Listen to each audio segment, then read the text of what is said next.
sûr, celle sur laquelle on marche toutes et tous depuis la nuit des temps.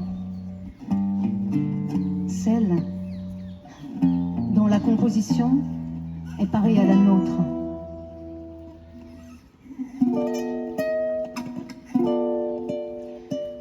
Mais on ne dit jamais, ô mer, celle qui coule en nous, la fluidité par essence, celle qui nous rapproche de nos semblables.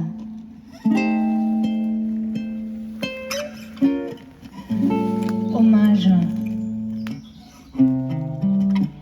hommage à l'eau mer, à toutes les eaux du monde, à l'eau source de nos vies, à nos mers aquatiques et maternelles. En vérité, les deux sont primordiales, terre-mer et eau-mer. L'une nous porte de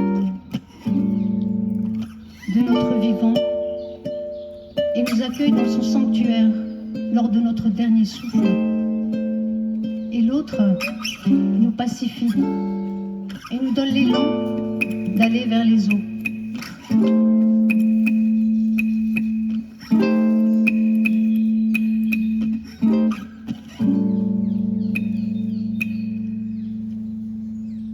Alors,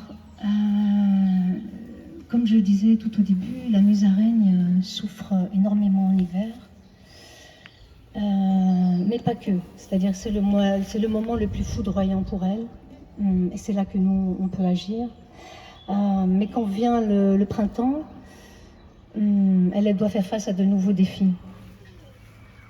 Alors, elle a un aspect mignon en apparence, mais en réalité, elle est solitaire et puis c'est un animal féroce qui doit se battre pour lutter, pour défendre son territoire, pour conquérir une femelle et pour élever ses petits. Et grâce au lait maternel, ces petits grandissent très vite.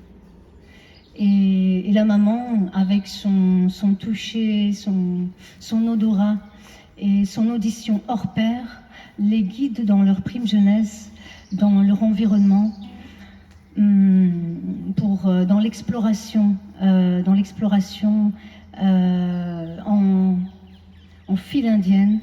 Donc les petits se tiennent par la queue et donc aussi dans l'initiation de la chasse.